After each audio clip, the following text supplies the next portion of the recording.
Bismillahirrahmanirrahim. I am Professor Akmal Lake from the Department of Pediatrics at Akhtar Said Medical College. First of all, I welcome all of you.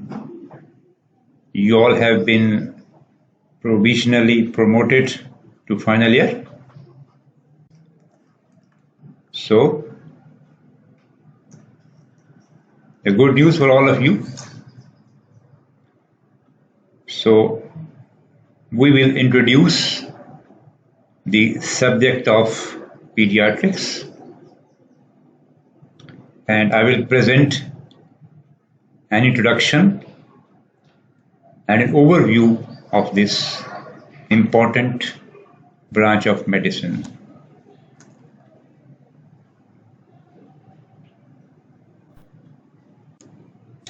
First of all, we need to understand what is pediatrics. Pediatrics is the medicine for children. It is a Greek word.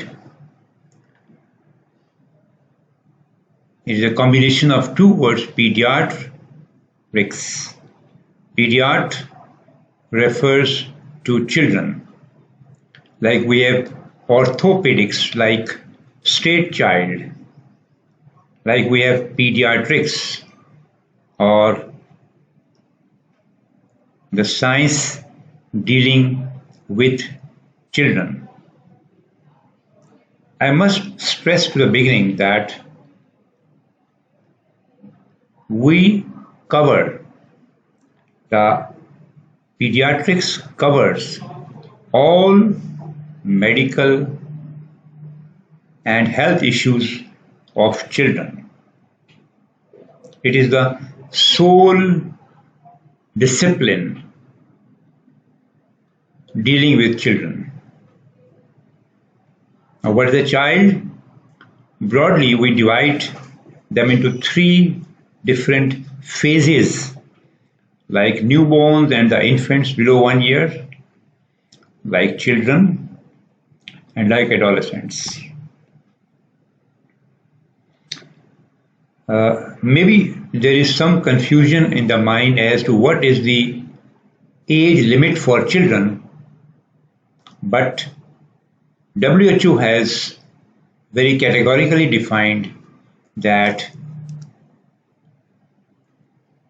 age below 18 years, they should be taken into the category of children. In developed countries, they are extending the age limit of pediatrics till 21 years of life, which means most of the problems in the adolescents are also covered in the field of pediatrics. We usually follow the age limit set by WHO. Pediatrics concerned with the health of children, and this health is not only physical health, but it includes other important aspects like mental health, like psychological health, like social health. All of them, they are part of a wider perspective. Similarly, pediatrics is very much concerned with issues of growth, that is, the increase in the body size from birth and then till becoming adulthood, and the problems of development, the normal development and the abnormal development, that is, acquisition of skills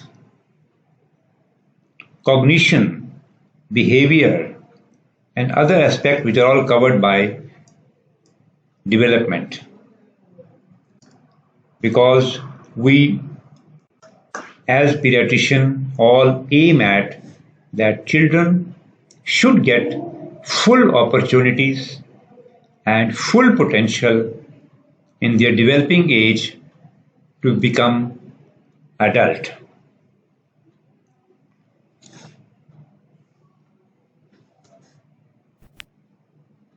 These are children that I'm talking about.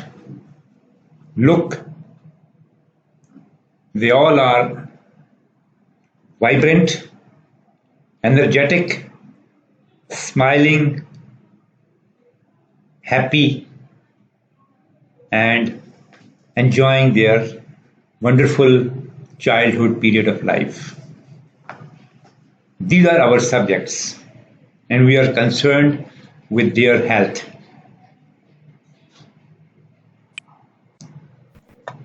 But again, these are also my patient. Pediatrics deals with them as well. Look, the patient at the topmost figure, severely malnourished, having a big tummy, very thin limbs, sick looking, obviously he is malnourished. So he is again our patient. Again, on the top figure, you find a baby is born with a deformity of the lip, upper lip, as a cleft lip. This may happen in any case, and these patients are managed by those who look after children. Then you have a baby, he has got somewhat odd looking, funny looking face. She is having Down syndrome and she has multiple issues throughout her life to be looked after by the pediatrician. Then we have in the lower bottom figure a sick baby born prematurely and has to be nursed inside an incubator for supporting various body functions. So all of them have different problems, but all under the domain of pediatrics. So we sick as well as the healthy children, they are managed by us. Please remember the very basic concept once you come to pediatrics as that pediatricians are dealing with children as a separate individuals and not just a mini version of adults. कि जब कभी आपने बच्चे को deal करना है तो जहाँ पे उसके कपड़ों का मामला है तो आप उसे छोटे कपड़े पहना दें, कोई दवाई का मामला है तो उसको थोड़ी सी दवाई दे दें, आधी चम्मच दे दें. This is just childish concept. So don't think that these are little adults, but these are human beings with special demands and special considerations.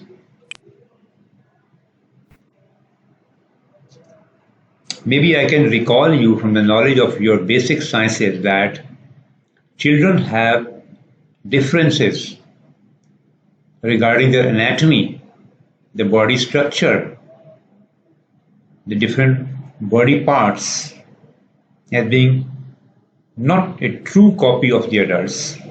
Similarly, they may have a different physiology, different body function, work differently in children when you compare them to the adults. Whenever you prescribe medicines for children, please take care, is he an adult or the child or the newborn baby? Because the drug pharmacokinetics, the indications, the contraindications, and the drug level monitoring are all very important in children when you compare to adults. Please remember that the problems of children are quite different from those of adults. Say you are dealing with adult ward, adult patient, most of them will come to ischemic heart disease, hypertensive heart disease, renal problems, malignancies, and diseases of old age and vascular diseases. But these are not to be encountered in children. Their problems are different, and that you should have good orientation. One more thing is that we all understand that children, if they are affected with infection, with stress, with illness, they behave differently. They respond differently. So, you cannot simply copy the principles that we learned in internal medicine, then apply them in children as such, but you have to modify them.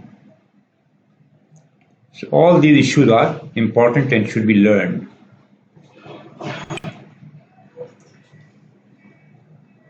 WHO has very categorically defined that health, the concept of health is that one patient is not sick, he is healthy. No, this is not like that.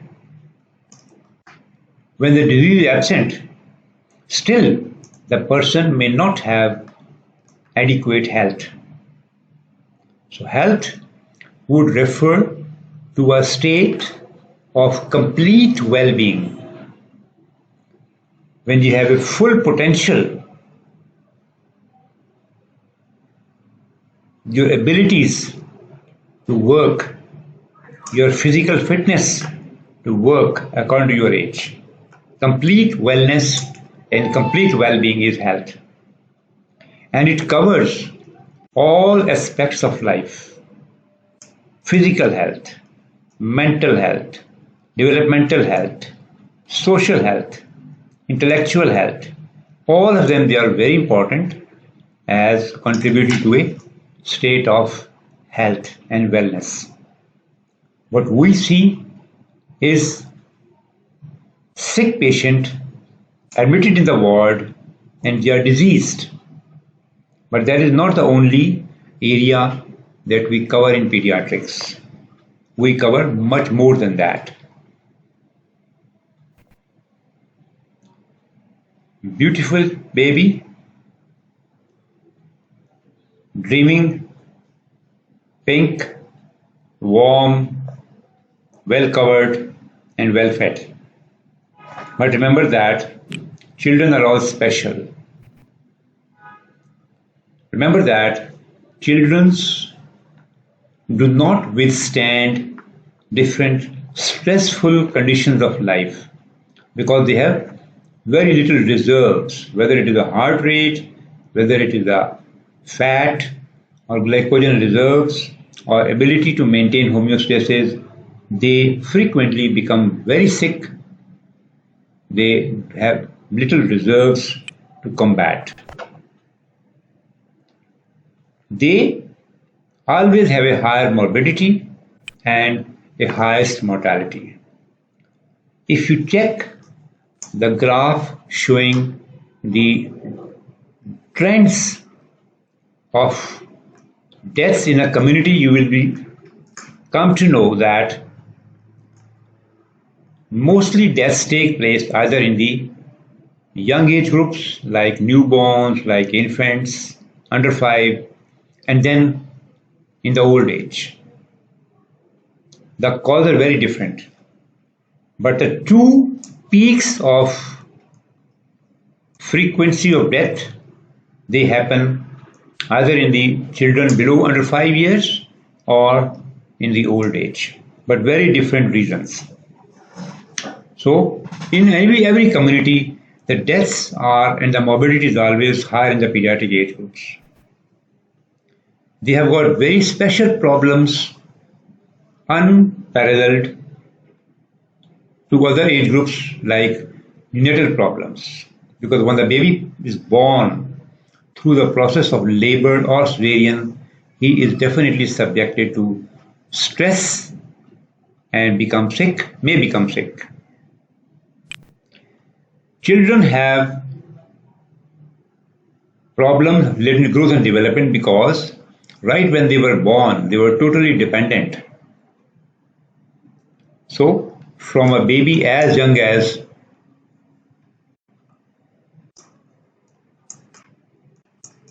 2.5 to 3 kg, it has to grow to become an adult of say 1 point of say reaching the adult height, adult weight, and adult body standard.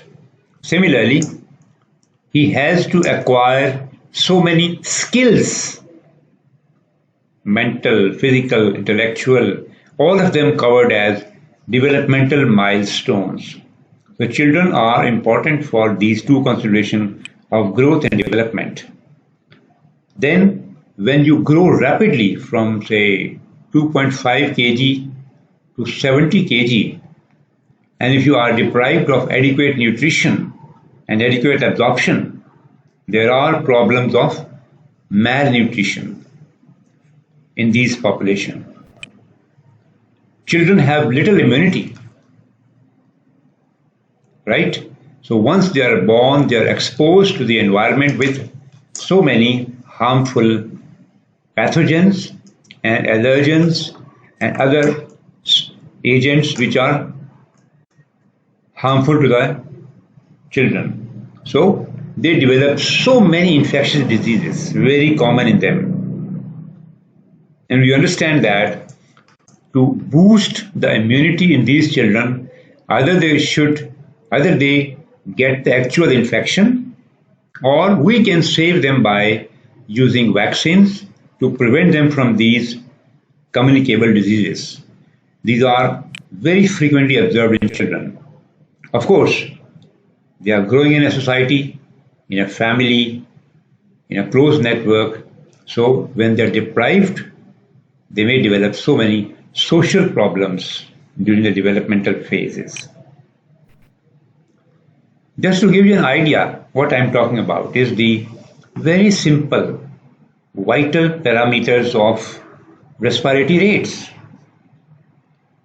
The babies born usually breathe at a rate of around 40 to 60 breaths per minute, and this continues till 1 year, and then gradually it starts falling to 24 to 40, and then preschooler, and then school going children till they match the adult population.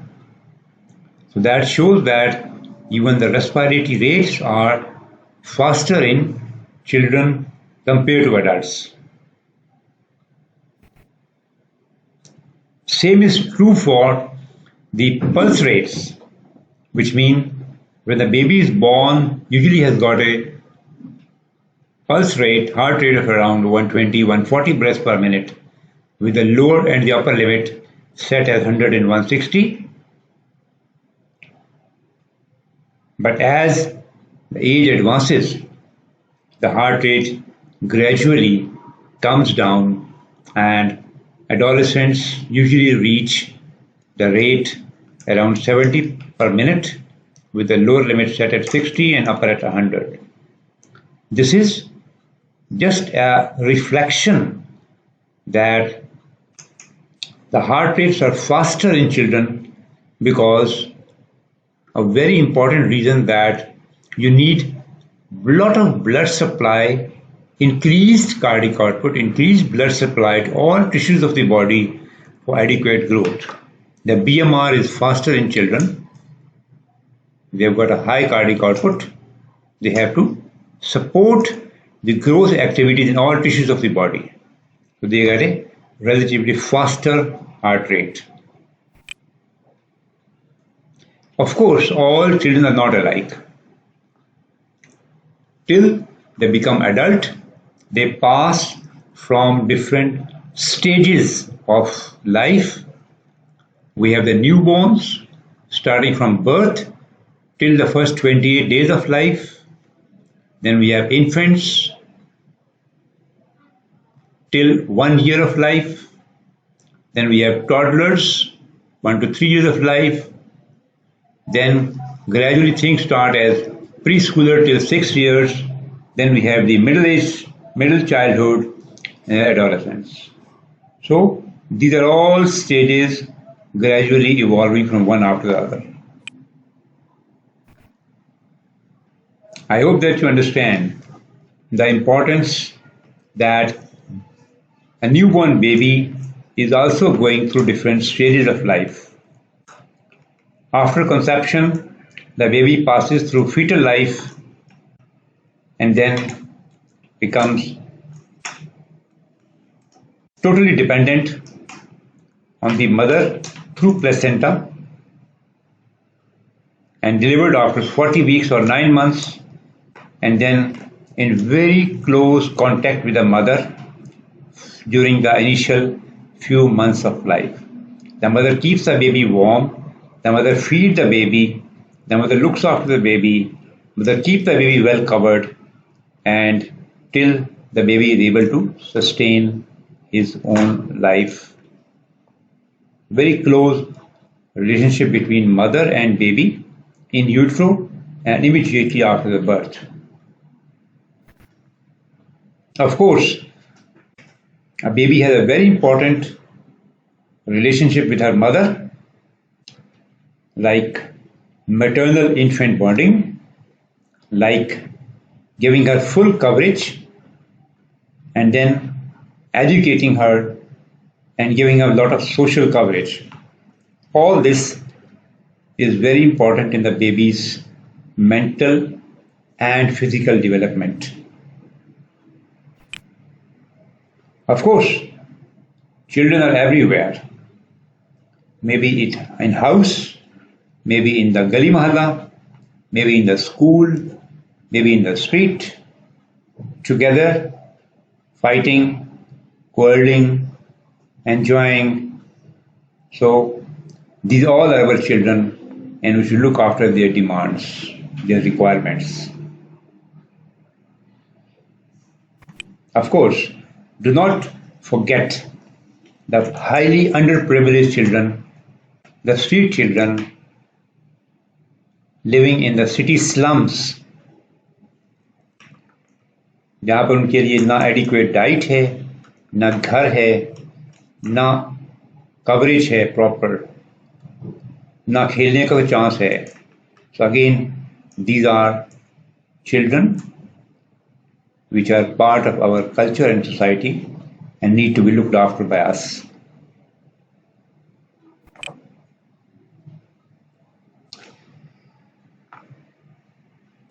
In any community, children are the worst sufferers because of the social, economic, and nutritional imbalances. Now we're giving you some ideas to what is happening. The population in Pakistan, something around 220 million or 20 crores. Coming to children, something like 45% of this population is below 15 years of age. So we are a very young nation in which majority of us are children or below 15 years. Don't compare this with the Western world where the vast majority of population is above 60. We have an exceptionally high mortality, and that is the target age group, that is under 5 mortality. Children dying before reaching 5 years of age. That is, out of 1,000 born, live borns, how many die before reaching 5th birthday? And this figure is very high, something like, it was, of course, it has decreased in the last, say, 25, 30, 40 years, but still unacceptable, very high. Infant mortality would refer to deaths of children before reaching first birthday, infant mortality, and although it has shown a decreasing trend, but still unacceptable and very high. Very unfortunate that something like one third of the babies born at birth are having low birth weight. That is, the birth weight is below 2.5 kg. And unfortunately, only 29%, that is, one third of the babies, they get breastfeeding to begin with. They don't get colostrum, which is very vital for them. Only 37% babies are getting exclusive breastfeeding. The remaining are given non-breastfeeding milk like fresh milk, cow milk, formula milk, but again all unsuitable in local perspective. We believe that babies should be given weaning diet after 6 months of age, but again only 36% babies start receiving weaning diet, that is solid diet, after 6 months. The remaining are continued on formula feeding or milk feeding. Only 55% babies receive breastfeeding up till 2 years of life.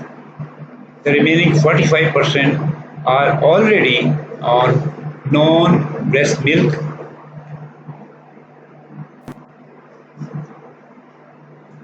Regarding the nutritional status, it is observed that 38% children below the age of 5 years are having moderate to severe undernutrition regarding their weight or height. 42% children, they are stunted, which means that their height is below minus 2 standard deviation for their age and sex. Proper sanitation facility is not present in all children, only 45%. And the vaccine coverage that we are providing, that we aim to provide each one of them, PPI coverage is only 70% throughout the country. Of course, it all depends on the commitment of the government on providing adequate health facilities. The expenditure on health is around 1%, education 2%, very high maternal mortality. Only 28% mothers get antenatal coverage, and only 34% births take place in a center by a trained birth attendant. Again, this is not adequate.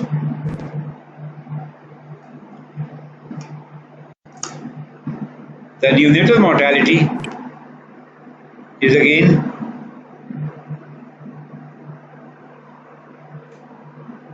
(42 per 1,000),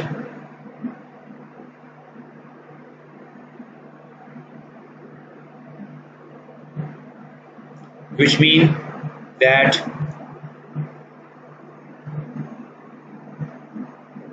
before reaching first 20 days of life,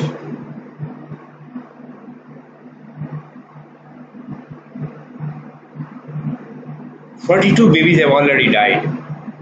Again, quite high.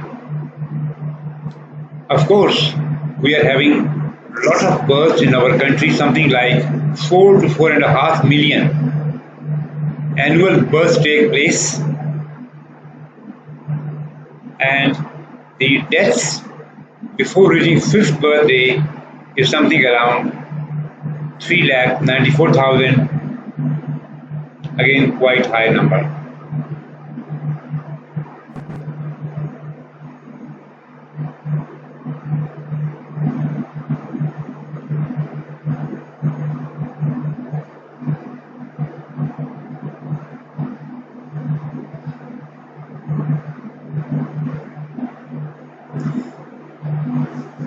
Are we having the same health figures compared to previous one? Now there has been improvement but gradual. Now this graph shows the trends in the mortality. If we plot them over a period from 1990 to 2013, we are showing that the mortality is for the neonatal mortality, the lowest line. Then we have the infant mortality, and then we have the under 5 mortality. Of course, there has been a decreasing trend over the passage of starting from 1990 onwards, but still the figures are quite high. The latest neonatal mortality is something around 45, and a high infant mortality and a high under 5 mortality. So these are all important facts.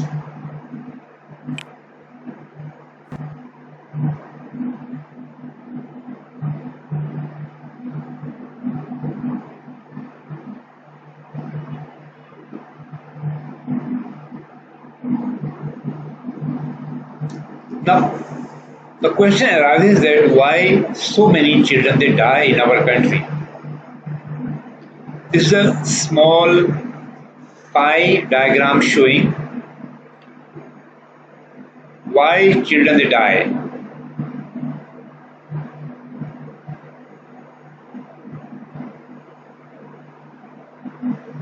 In the center of the circle is showing that something like 53% deaths before the age of 5 years are contributed by undernutrition,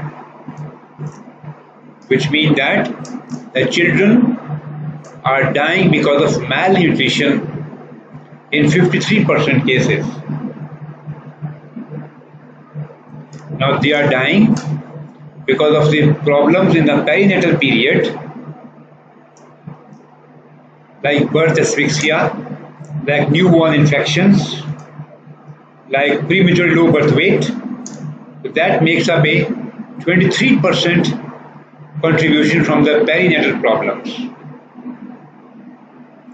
Then the next biggest killer is pneumonia or respiratory infections. 20% deaths are because of respiratory infections, primarily as pneumonia. Diarrhea kills around 15% children before the age of, contribute to 15% mortality in the under 5 age groups. Malaria 11%, measles 5%, and others, they are something like 22%.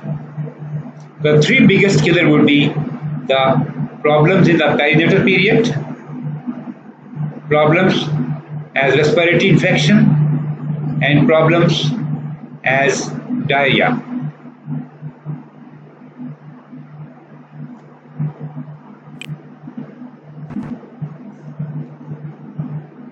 Now this is a very basic concept applied to community health and the community pediatrics.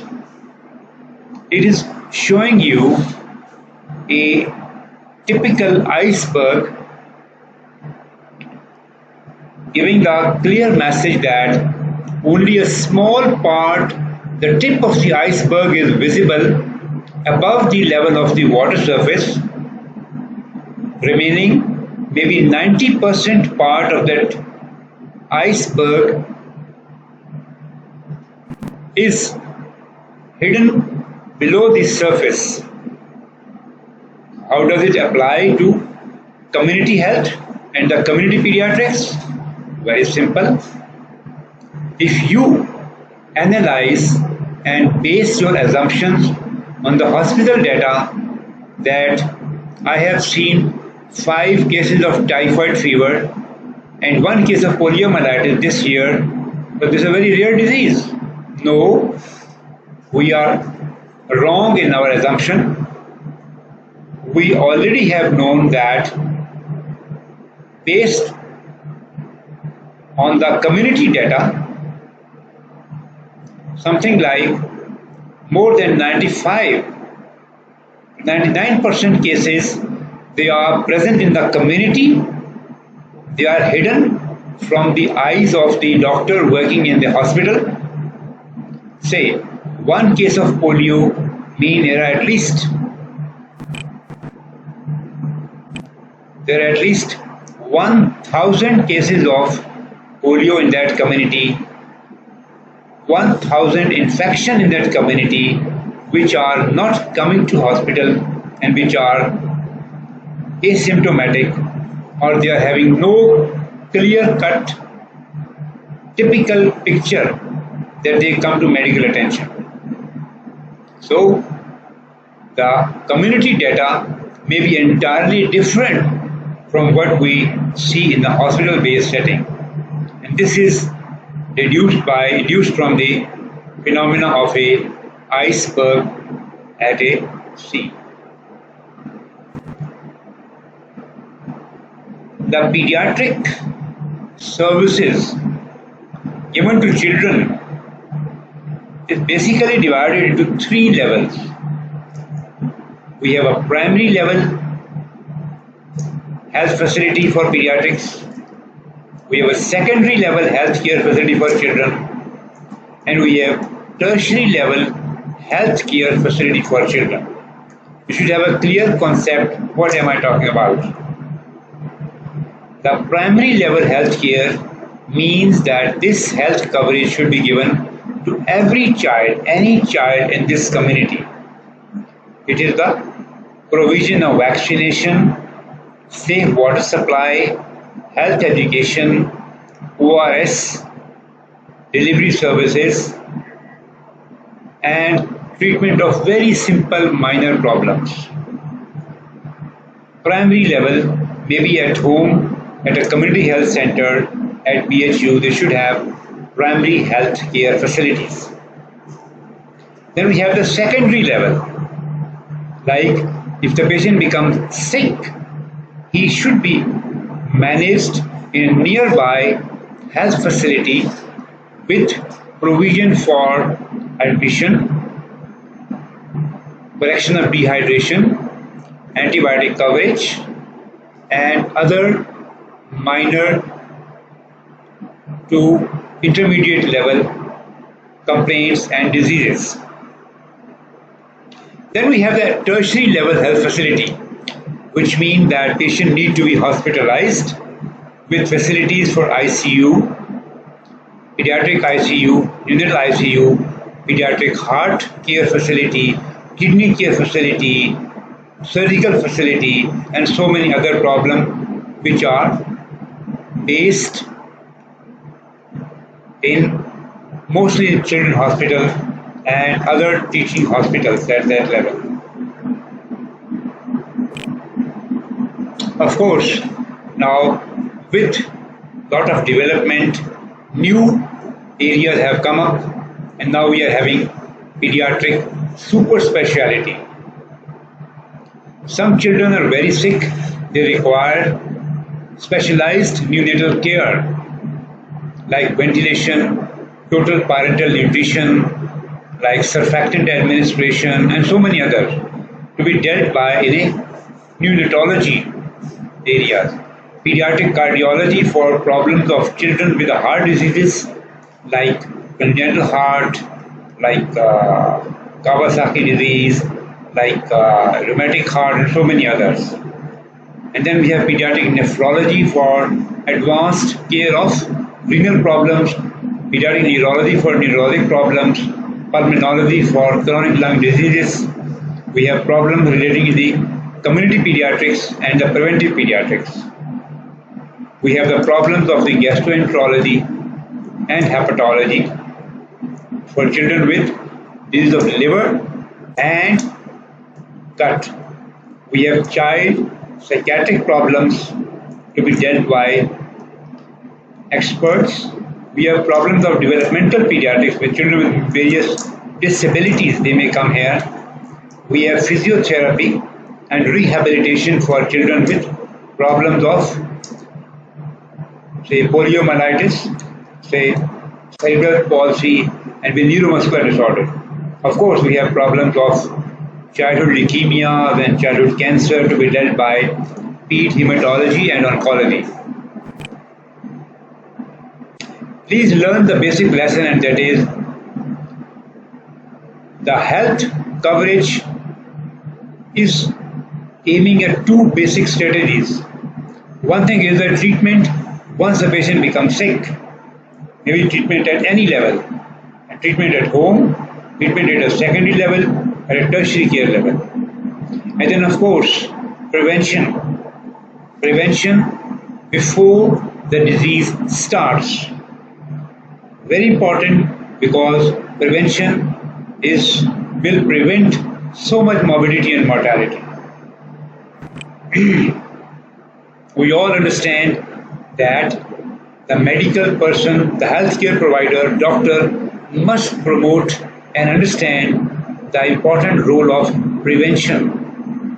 Simple method like hand washing, personal hygiene can prevent so many communicable diseases, like sanitation, like proper disposal of excreta, like a safe water supply, clean water supply, like immunization, must for every child, like oral rehydration therapy to prevent dehydration, like breastfeeding to give them good nutrition, free of infection, adequate feeding practices to prevent malnutrition, and use of proper antibiotics and other remedies for common infectious treatment.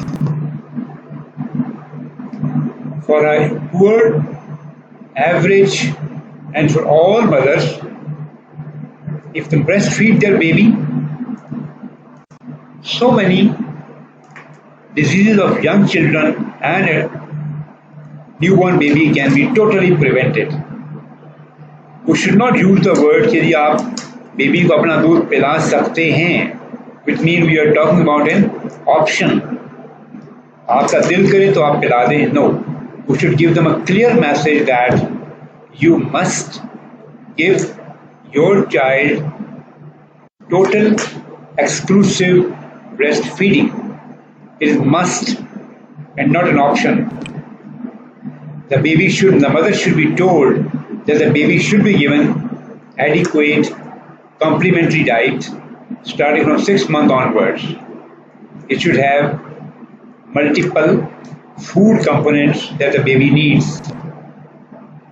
Mothers must know how to wash their hands before food preparation and after using toilet. The mother and the baby should be trained on proper hand washing. Simple with soap and water. The doctor should be strong promoter and advocate for vaccination, because expanded immunization, it protects against 10 diseases. The government goes on adding new diseases, but these diseases can be very effectively prevented by timely, adequately vaccination to be given to all children. The mothers should know that when the baby develops diarrhea, the baby must receive ORS. It will save the baby's life by preventing dehydration. We should tell to the mother that she should know the basic principles of health education. All mothers should be trained, and they should be knowing that how to learn basic principles of health education and how to practice them on children. It will have a healthy family at the end. Thank you very much. I have just given you an overview of the whole field of pediatrics. From our next lecture, we will be having important subject to be discussed.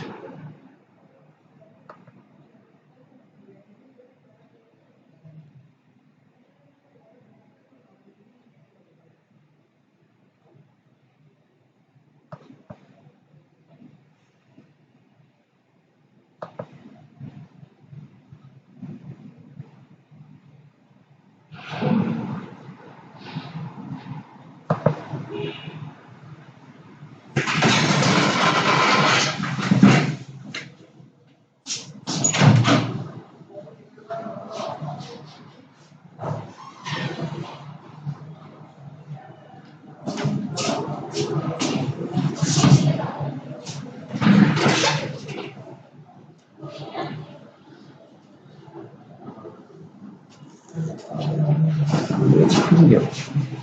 Got it.